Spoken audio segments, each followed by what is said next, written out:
Hello, everyone. Welcome to Mupo and Friends. We are Jessilyn Persson. And I'm Michele Mupo. We're brought to you by Mupo TV. And you could catch all our shows at www.mupoentertainment.com.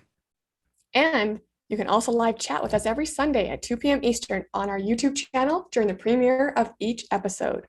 That's right. Tune in Sundays at 2 p.m. Eastern. Our live chats are definitely rocking. And I have to say, we've had some pretty cool guests who have even shared things on Mupo and Friends that they never shared before. They sure have.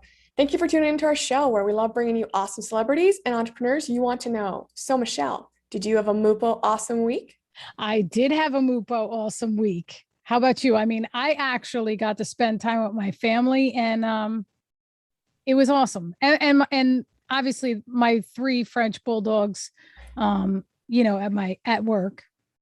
Yeah, I spent time with my family as well, and we've been having amazing weather, which I'm going to take for as much as I can. All right, we're going to take a commercial break and we'll be back with our special guest.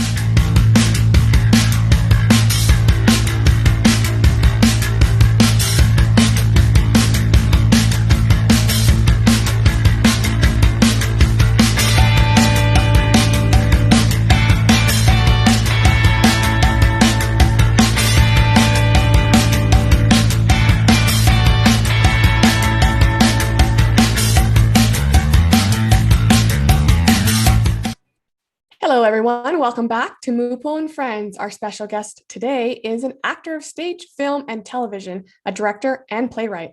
With a foundation in Shakespeare, he went on to play roles in other kinds of classics like Roots, The Next Generations, and Dallas. He played everything from a Heisman Trophy winner to a villain on The Young and the Restless to Sir Lancelot to the voice of Man-Bat in Batman, the animated series. But you probably know him best as Mike Donovan from V and for being the Beastmaster himself. Please welcome Marc Singer. Hello, Marc. How are you? I'm kind of refreshed, or my memory is, by Hey, you Marc. reading my resume. There's a lot of that stuff that I'd forgotten. Yeah. Oh, Good you to are see a you. legend. You are a legend. Are you kidding me? I We're appreciate very excited to have you. I'm just it. going to shoot right in and get to the questions because I know we have a ton of them. The first one is, how surreal is it to know the kids pretend to be, they portray to be you, like Mike Donovan and Dar? Like, how does that feel? It's an extraordinary thing. In my day, when I was a kid, everything on television was cowboys. It was cowboys wall to wall. And one day I met the Lone Ranger, and I was as speechless before him as people are sometimes before me. So I know how they feel about it. Hollywood's a very strange kind of place. It is a dream factory, and you really do fulfill your dreams sometimes, because one day you're walking along the street and you're Marc Singer, and the next day and forevermore after, you're the Beastmaster. So it's a legendary making kind of place. In fact, I come to you today from the ophthalmologist. They put some drops in my eyes and did all that kind of stuff. And one of the medical team was a fan and said that they had pretended to be me or one of my characters, I think the Beastmaster, in the past. So it's a legacy that stays with you a lot. Yeah. That's really cute. In Rip Torn, who you worked with in Beastmaster, had a reputation for being difficult, but you said he was far from it. Have any other actors surprised you? Actors continually surprise me, and they usually humble me. I remember I worked with Geraldine Page, who's a famous actress of a bygone era to young people who might be watching this show. But she was a wonderful actress, a great actress, a very highly skilled and trained actress. And maybe we'll get a conversation about that going a little later, because acting I think of as a kind of a craft. It's fun. It's a lot of fun, and it's exciting, and it's all the romantic things that you think it is. But in order to become an actor, you have to study the craft. And Geraldine Page I was acting in a scene with her, and she could make a tear break in her eye and roll down her cheek upon a certain syllable in the scene we were playing. That's how skilled she was. And if that's not an awesome feat, I don't know what was. And speaking about cowboys, as we were in a previous question, I met an actor, worked with an actor named Chuck Connors. And Chuck Connors in the old days was a cowboy star known for his television series, The Rifleman. And we were doing a movie for television together. I was fortunate enough to work with him. And a younger actor wanted to hold script for him in preparation for a scene that we were about to do. The scene was about 5 pages long, and he had all the words. Most of us, all I had to do was stand around and say, oh yeah, and then what? You know, things like that. So the young actor said, do you want me to hold the book for you, Mr. Connors? And Chuck looked at him and said, hold the book. He said, turn to the end of that scene. And the young actor turned the script to the end of that scene, and Chuck Connors did the scene backwards, word for word. Wow. Wow. Yeah. That's amazing. Yeah. So there's always an actor that stuns you or surprises you, you know, and they inspire you, and at the same time they intimidate you because you know you've got a lot more work to do. Well, you had a special relationship with the tiger in the first Beastmaster film. Was Yes. it the same working with the tiger in Beastmaster 2? No, I'd like to say it did, but no, it didn't. And we had to be careful in a way that we never had to be careful in Beastmaster 1 around the tigers that we worked with in Beastmaster 2. In preparing for Beastmaster 2, we got up one morning and went out to a lovely picturesque location in the Mojave Desert called Tick Canyon. And it was called Tick Canyon because it was full of ticks. And we had a huge, must have been 12, 15-foot arena built out of chain link fencing. And we were auditioning tigers to see which one would be okay to work with in Beastmaster 2. And we had 5 animal handlers in this arena, like gladiators, and myself with a tiger that I'd never seen before. And it was 450, 500 pounds of Bengal tiger, head the size of a desk. It came walking by us just as one of the handlers said, now, oh, and he raised his hand like this, and the tiger stood up 9 feet tall and bit right through his arm. And then all of the handlers jumped on the tiger and got the tiger away from that handler. He didn't bite his arm off. He put these 2 teeth, the canines, right between those 2 bones, like a hole punch. Sounded like somebody tearing a turkey leg off a turkey. Wow. And the last I saw of that handler was him driving away across the desert in the back of a pickup truck with the gate flapping behind him and the blood running out the gate.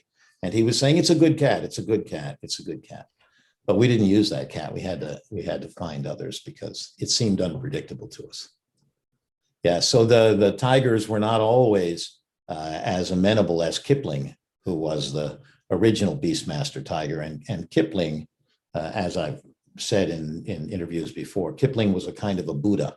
He was like a bodhisattva. He knew everything. And being around him was one of the most extraordinary spiritual experiences in my life. And I think that's why Beastmaster had such an impact on a generation of viewers, because that relationship was actually a sincere one. And we were there, the right entities at the right time to be sincere and bring that forward. Yeah. Right. So was there a particular reason Rue was changed to a lion for Beastmaster 3? And was that a different dynamic? It's because sometimes the only thing that a sequel can improve upon is the agony. And Beastmaster 1 was wonderful. And Beastmaster 3 was very often a struggle. I'm not sure why they changed it to a lion. My feeling is if it isn't broke, don't fix it. But he was a lovely lion anyway. His name was Sudan, and his head was about as big as my entire torso. I'm sure. And sort of was a he was a lion. No fooling about it. You didn't mess around with him, but he had a sort of a goofy face, and he looked a little bit like the lion in the old Bugs Bunny cartoon that says, "Go, I can't eat you today, Mr. Rabbit. I'll have to eat you another time." Uh, and uh, and but he was formidable. I looked behind the camera once when I was on camera. I was looking this way. I looked around, and the entire crew was gone. And I looked, and on top of the camera was this 450-pound lion standing on top of the entire camera with all four paws in a bunch, kind of looking around bemusedly and wondering where everybody had gone. You know, they weren't they weren't generous to tell me. They weren't generous enough to warn me to run. But I found out anyway.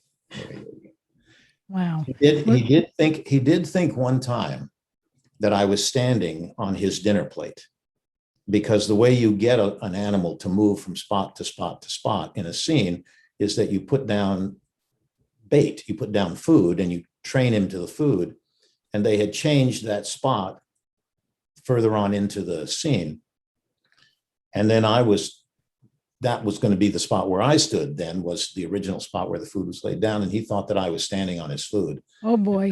And that was a bad situation for a moment. I really felt like the gazelle in the middle of the African veldt, that if you made a move, he would get you just like this. But they got him in time. That's wild. It is wild. The movies very much, I think all of acting, in fact, and no matter whether it's on stage or on film, they really are as real and close to life as a situation can be, and still be managed with as much safety as is necessary.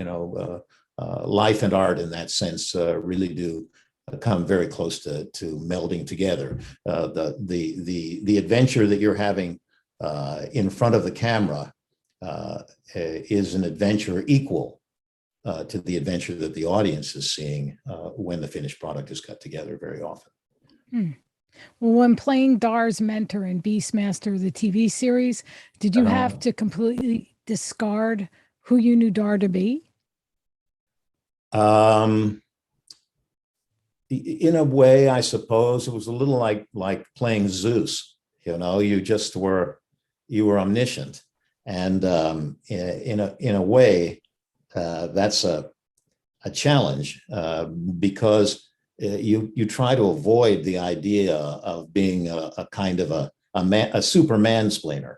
You know what I mean? You don't want to be somebody that knows all the answers before the story unfolds. And yet that's very often what your role entails. So you have to invest yourself in the idea of what it would be like if you were Dar, or if you were the character that you were talking to, and will him or hope that he will grasp whatever the storyline is and the solution to it, and work it out to the way that his destiny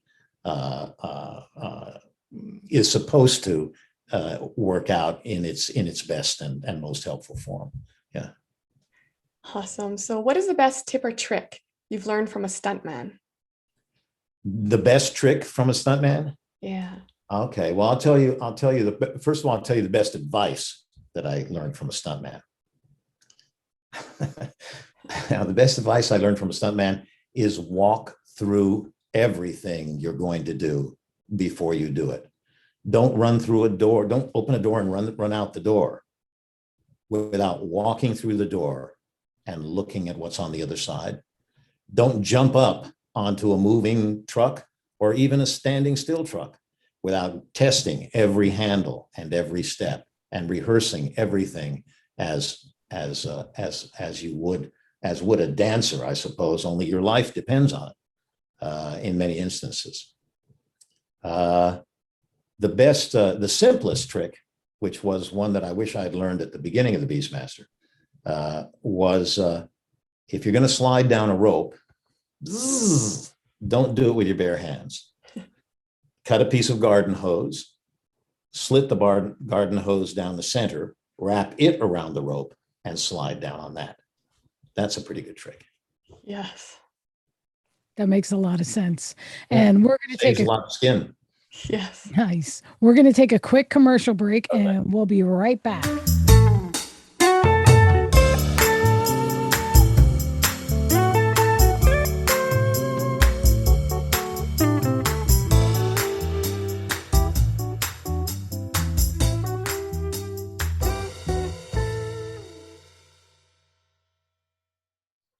And we're back with Marc Singer, and we have a little surprise for him because his number one fan seems to work with Mupo Entertainment, and she's just dying to meet him. So she's dying. Well, she's met him before, but we're gonna have her come in and ask a question. Hi, Teresa. Are you there?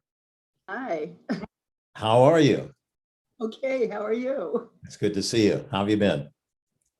Great, and yourself? Good. Thank you. Very well. I have a question for you. Okay. I heard in one of your interviews you'd said that your father was one of your mentors, and I was wondering what's the best or one of the best pieces of advice he gave you, and what, in your opinion, is the best piece of advice you've given as a father? Fall in love with what you do, and only do what you fall in love with. My father was a performing artist himself. He was a symphony conductor. And the idea that you should devote yourself to your work, not simply to make a living, but because it inspired you and made the world make sense to you, and it inspired in you something to give back to the world, that was the important thing in career talk and in life talk, because that way you would be you'd be true to yourself, and hopefully true to others, and useful. And is that what you've passed along to your daughter too? No, I've passed along to my daughter the fact that she's got a wacko for a father. And that it's easy for me to say a lot of these things, but it doesn't mean that it's any different than the person that is the same as the person that she sees around the house. Yeah, I can understand that. Yeah, yeah.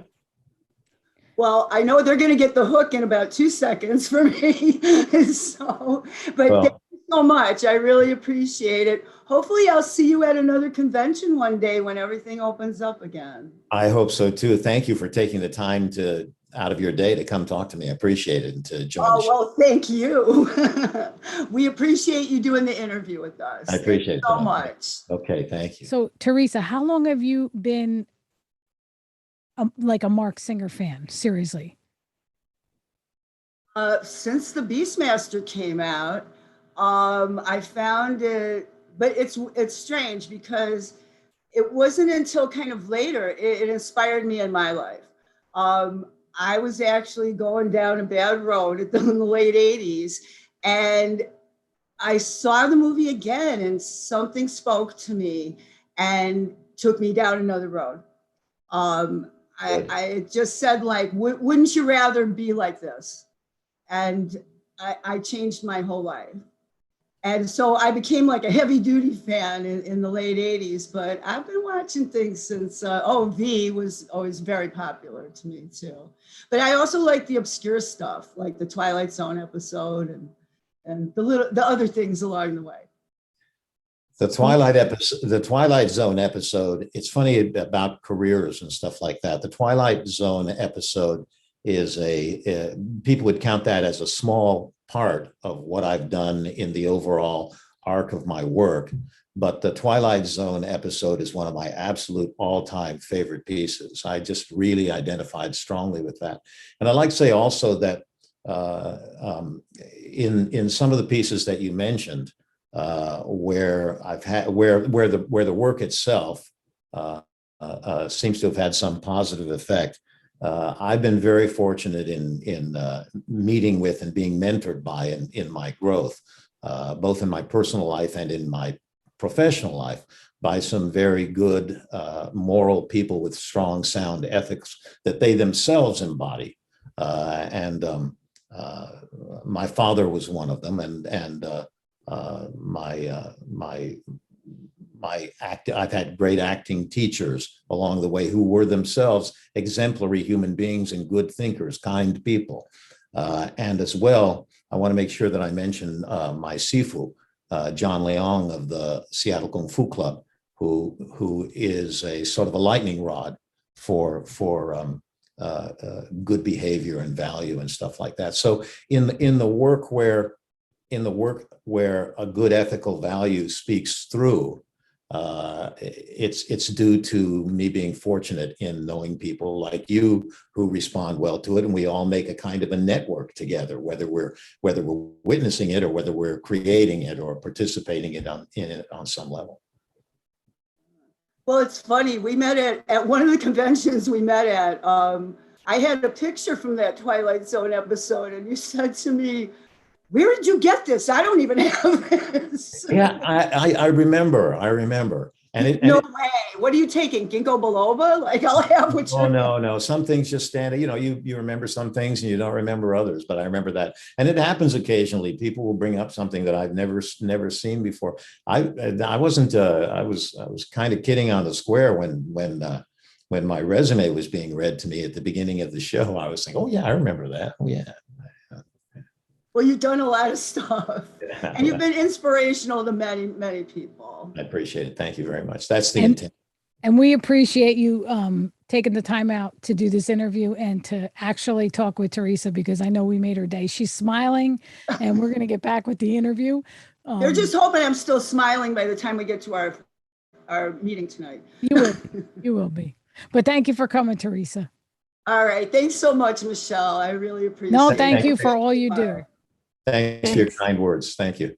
Thanks. It was great to see you again. So in your opinion, why did the V reboot go sideways? Again, everybody puts their heart and soul into every production that's ever created. And so I think it shows a sort of a generational divide, which we all experience, no matter what generation you're from. We all experience it today. There were certain elements in the reboot that were vastly different than the elements that the original series tried to adhere to. There was a sort of a believability gap in some of it, for me anyway, coming from my generation. And there, I'm not sure that the ethics of its original intent translated well in the way that it was presented to even today's generation. I'll tell you something that always amazes me in science fiction these days. You see these gigantic spaceships that are floating through the air, and they're full of earthlings, I guess. They're as big as, North Dakota. And I think to myself, where'd they get all that metal? And because there's in the fantasy world that they make up, there are hundreds of these big things. And I think, well, there can't be much ore left on Earth, I guess, if there's a lot of these things that they're making. Where did they get all the materials to make this stuff from? And since we live in a practical world, while that's a fanciful kind of joke, since we live in a realistic, in a world that we have to conceive of today, I think if you begin to stretch the settings beyond credulity, you begin to lose a kind of authenticity, a genuineness. It stretches credulity in the sense of how genuine can this be? Therefore, how genuine can the danger be, or the drama, or the romance, or the comedy? How genuine can it be?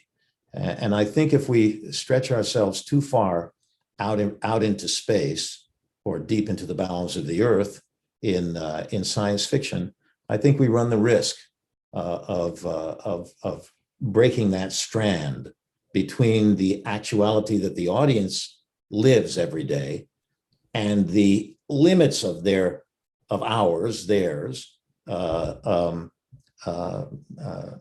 credulity, you know. So So there's I would- always buzz about, sorry, No, there's you- always buzz about Ken Johnson bringing V back to life again. Any thoughts or inside info you can give us?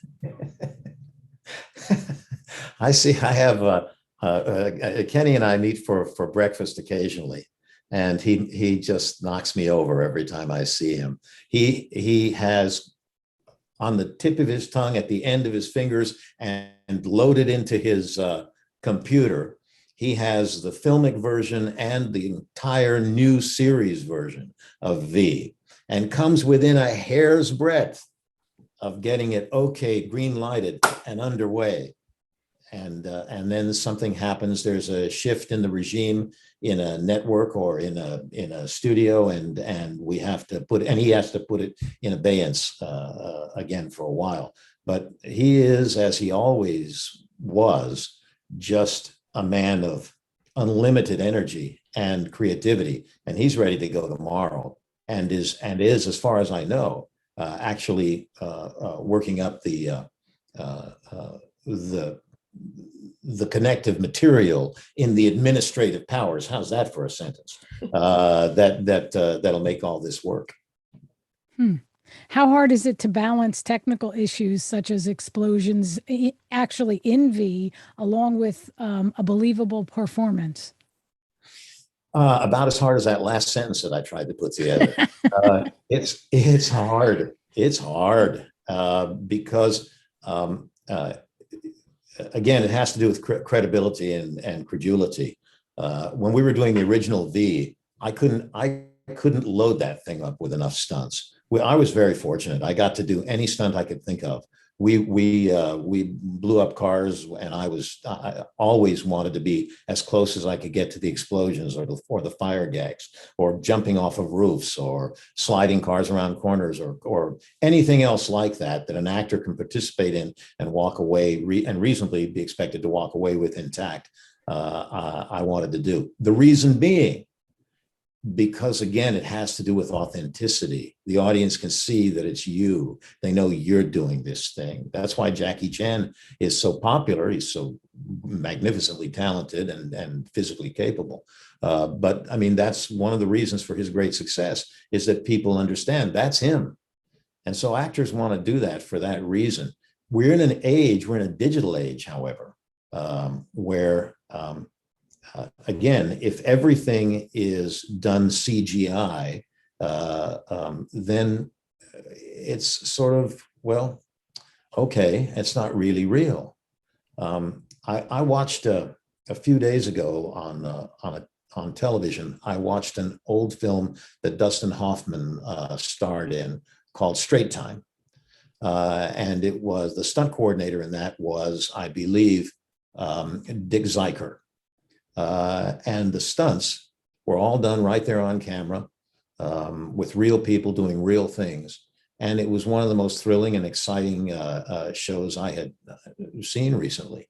And so doing things live and trying to get them, really doing things live brings the audience right into the exciting heart of the action, you know. Yeah, you touch base on this quite a bit, but can you give us another maybe advantage or disadvantage of using practical sets versus CGI?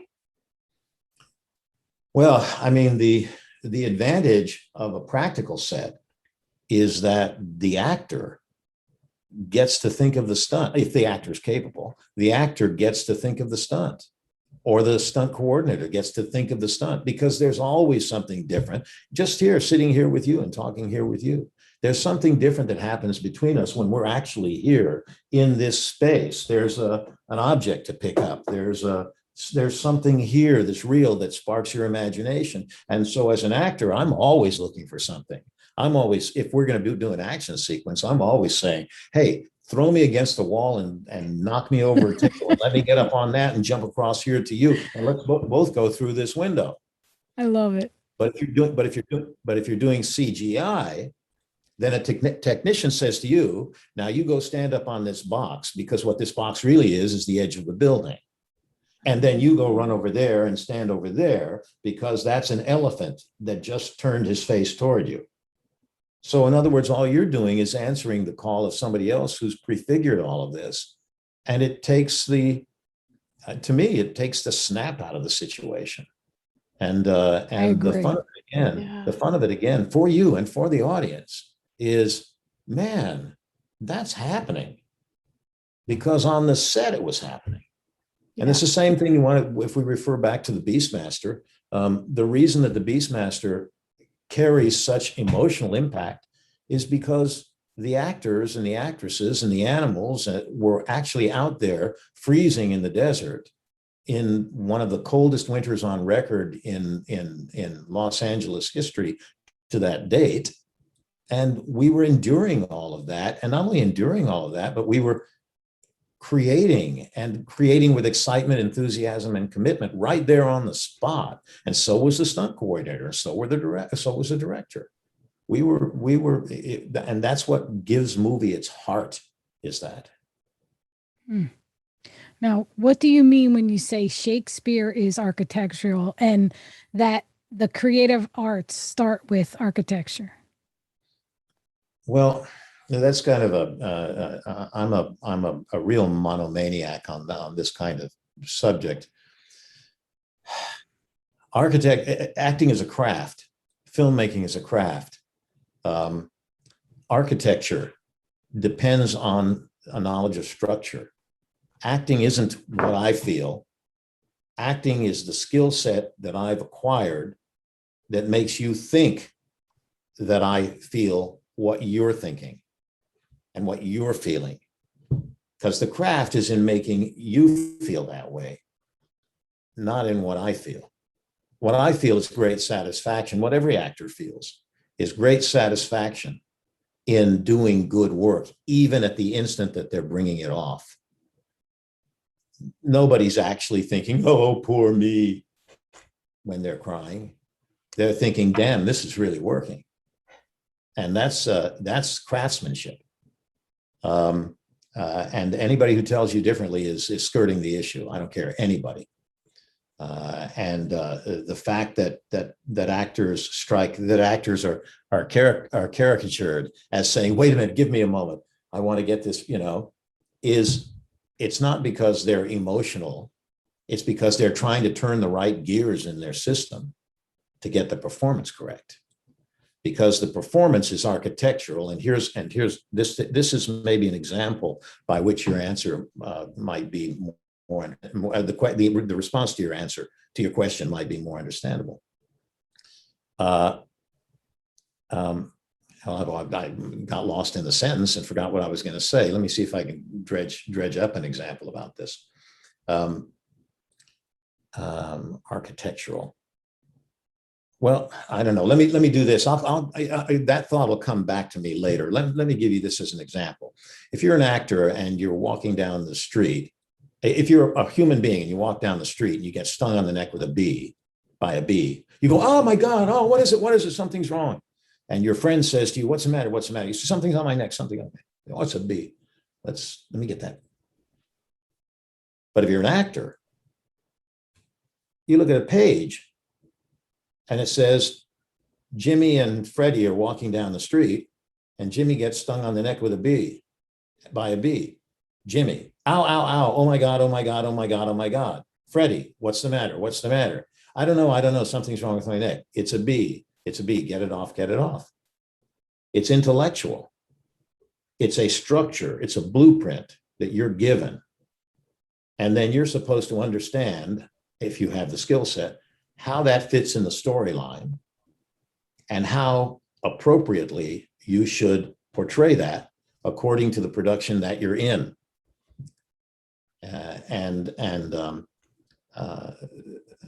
This is an issue which I think is going by the way on live stage.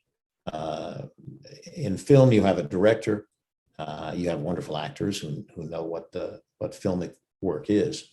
But on stage, which is the basis for not only all of acting, modern or classical, but it's also Shakespeare, who is, it can be argued, and the renowned critic Harold Bloom does in fact make this assertion, is that Shakespeare has defined for us who we are in this modern age. And that all of us think of ourselves in one way or another, the way we do, and present ourselves as we do because of Shakespeare's influence on world culture. There isn't a cultured person in the world, in any society, a cultured person in the world, in any society, that doesn't know the name of Shakespeare.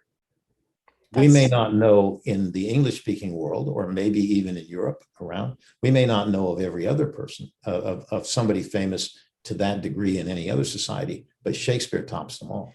How does an ordinary man in an extraordinary circumstance fit Shakespeare? Oh, okay. That's a perfect question, because and it's something that I think a lot of production companies, most production companies throughout the world would pay better attention to. Any of the great Shakespearean characters, and that means all of them. There's no character in that Shakespeare ever wrote that isn't fantastic and great. Every woman's role, every man's role, every child's role, in every lord and lady and servant, they're all just magnificent roles, every one of them. When you think of the great roles like Hamlet or King Lear or Othello or Romeo and Juliet or Antony and Cleopatra, Troilus and Cressida, any of them, Macbeth, the great mistake that's made is that people play these people as though they're extraordinary people. Well, honestly, I don't know a lot of extraordinary people. I see a lot of people who do extraordinary things, but the people are quite recognizable. No matter what office or position or state they hold in society, they themselves are completely recognizable. And people play these great roles in Shakespeare as though they're somehow elevated beyond the normal sphere. That's not the case. It's the normal sphere that's been elevated. They themselves are just like you and me. And that's what makes Shakespeare alive. Because when people see great Shakespearean performances, whether it's comedies that make them laugh or tragedies that make them gasp, they'll always come home after a great performance saying, wow, wasn't that girl wonderful? Or wasn't that guy great? Or something. Why? Because we recognize ourselves in them, not because they're unrecognizable and incredible and blow us away because they're like a tidal wave of a human being. No, that's not so. The tidal wave is carrying them along. And that's what people forget in Shakespeare. These are ordinary people in extraordinary circumstances. I don't care if it's a king. He's a regular guy that wears a crown on his head, that has control of the whole country. That's an elevated situation, but he himself is a guy. Well, we're going to take a quick break and we will be right back with Marc Singer.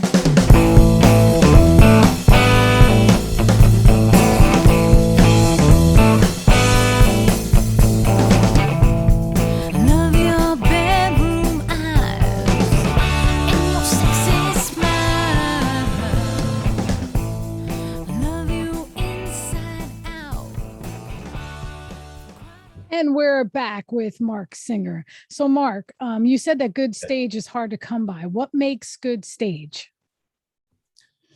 Oh boy, these are great questions. Like you guys, I sort of feel like I'm at the psychoanalyst. You should charge by the hour. But anyway, here's I know what upsets me. I just don't know who to say it to.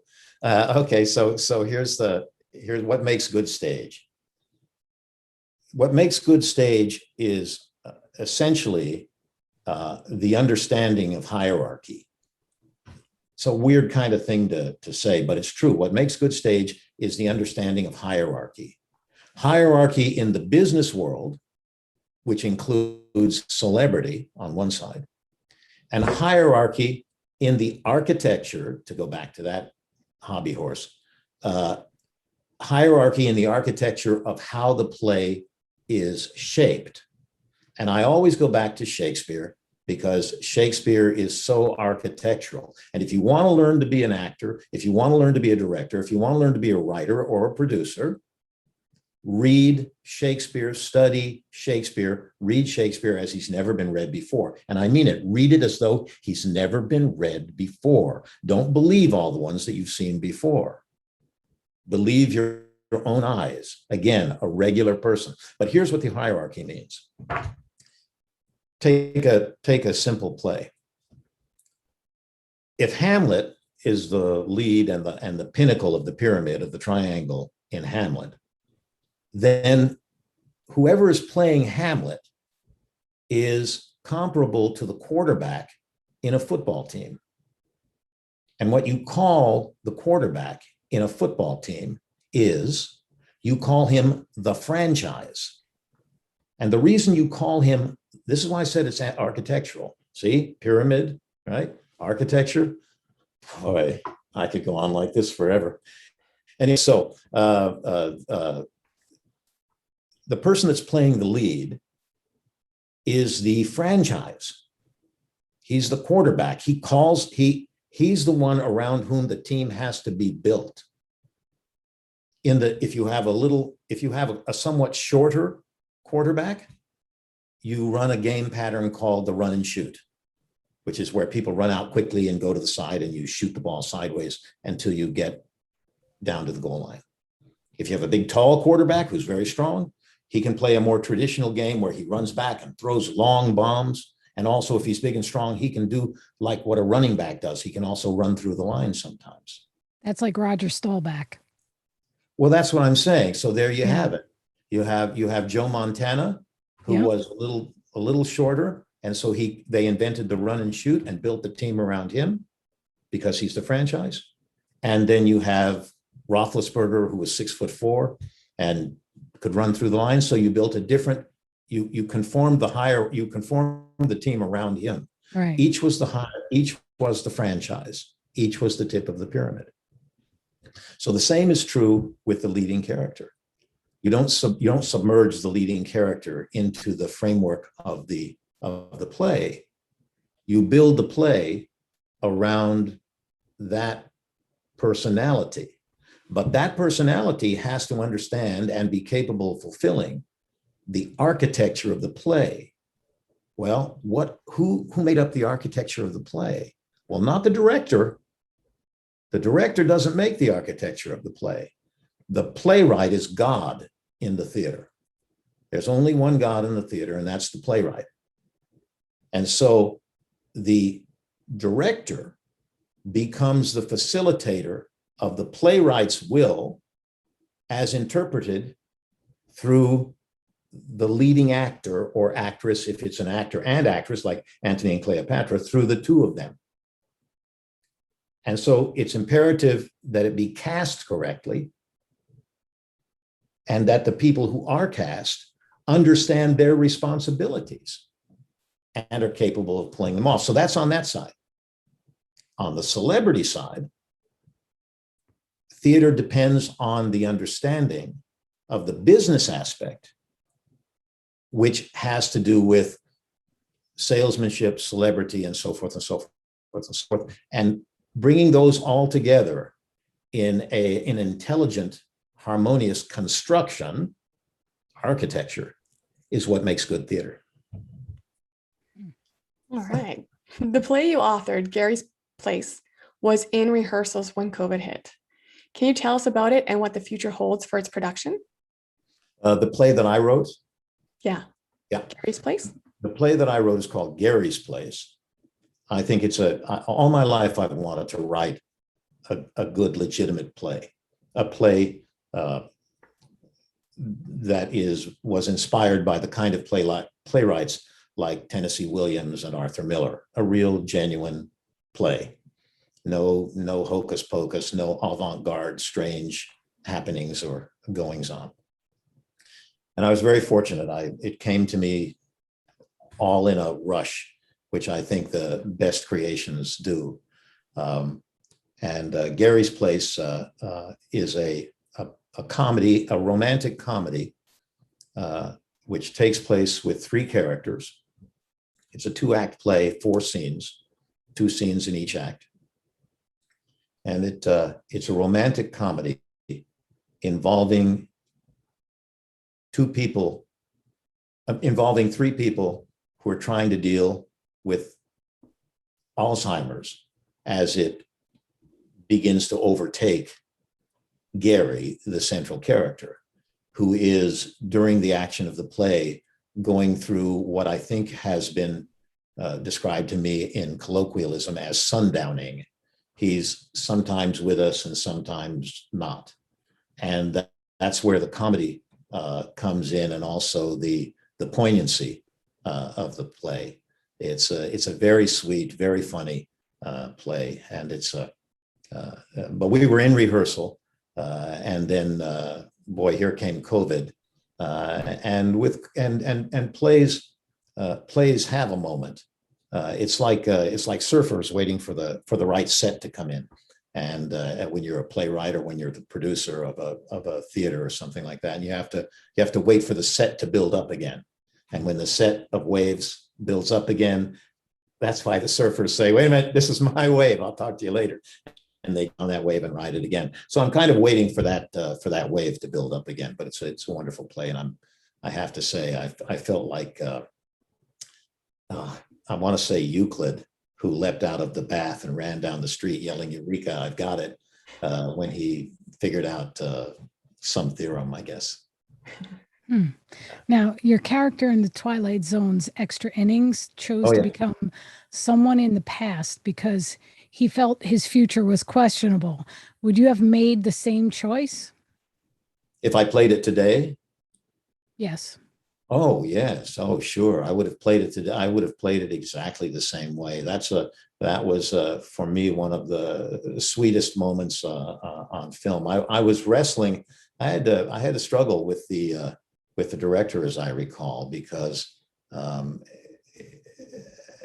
I think he wanted me to play it more in the heroic, straight leading man sort of fashion, but I loved the guy with the broken nose and the kind of adenoidal, childlike delivery, where he would say, well, all I really want to do is I want to be a baseball player again. I just want to hit the ball and go and play the game, And I thought there was a kind of a sweetness to him and a sweetness to the story, and I myself, I feel like Richard III. I'm too childish, foolish for this world. I want to go and I want to play and have a good time. You did some composing during the pandemic. What sort of music was it, and will you be pursuing that further? I come from a family of musicians. My father was a symphony conductor. My mother was a pianist. My uncle was a pianist. My aunt was a pianist. My brother is a violinist. My sister's a cellist, as well as a film star. And so everybody in my family was a musician. And I just didn't want to. I was raised on the Gulf of Mexico in Texas, and I did not want to spend my life indoors sitting at a piano. And so I think it's probably why I became an actor, was because I could be performing on the one hand, but I didn't have to sit indoors on the other. Now, of course, I'm all about it. So well, there you go. I've got guitars behind me. I don't know whether you can see those or not, but I've got I'm composing on guitar. But I'm really caught up like the old Carol Burnett gag.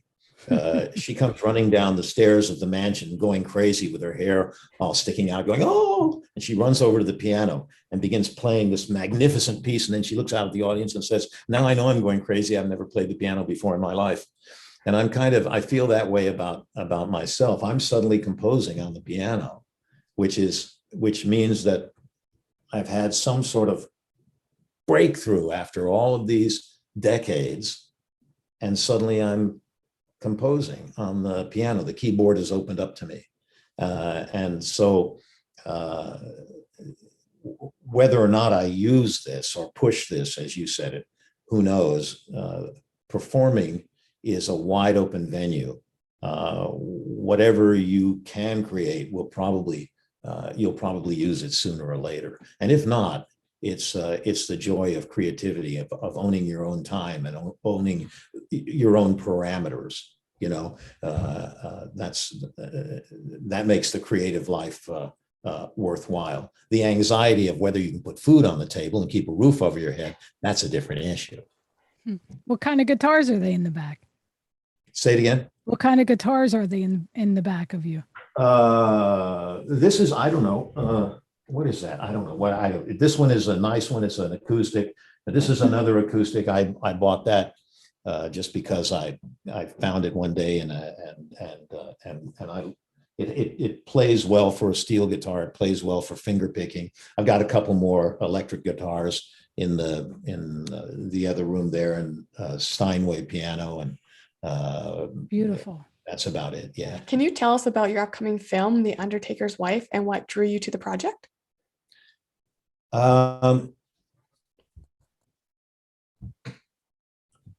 Yes. It's what draws me to any project other than making the rent is yeah, I mean, be honest. How many times have you seen some actors or actress saying, this was a role I've always wanted to play? And you think, yeah, really, no kidding. The dollars didn't have anything to do with it. So anyway, but I really liked the script, and if the script and the character is something that excites me, then I'm going to do it. So because you always have to take a chance on the team that you're going to work with, that you're going to encounter on the set. You don't know. They don't know you. You don't know them. Not really. They may know your image. They may know that you're what you project as yourself, but they don't really know you.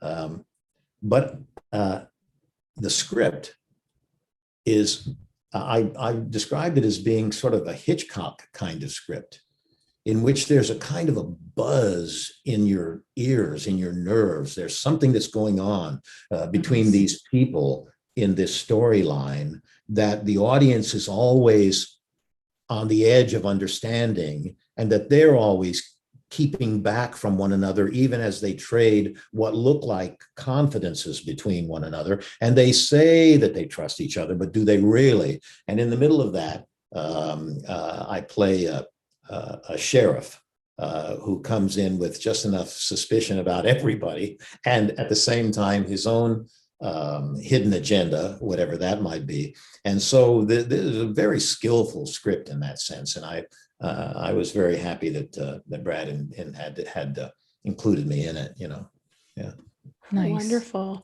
Well, we're going to take a commercial break, and we'll be right back with the conclusion of our interview with Marc Singer.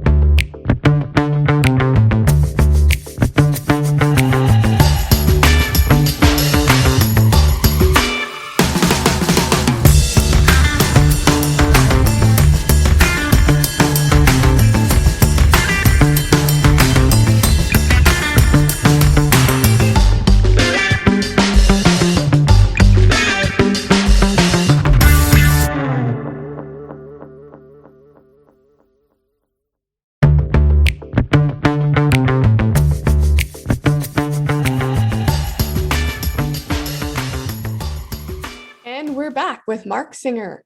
Before we wrap things up, we have one last question. If you were to interview yourself, what question would you ask? Do you think there's a cure? And I would say, no, I don't think so. It would be a short and a sweet little question, or I would say. Yeah. So how do you? I guess I would say two things. How do you think it's going so far? And then the other thing, I think I have, by the way, a title for my autobiography. I do have a title for my autobiography, and I'm going to make sure I get that in. The title for my autobiography is "Where Do You Think You're Going?" Okay. Nice.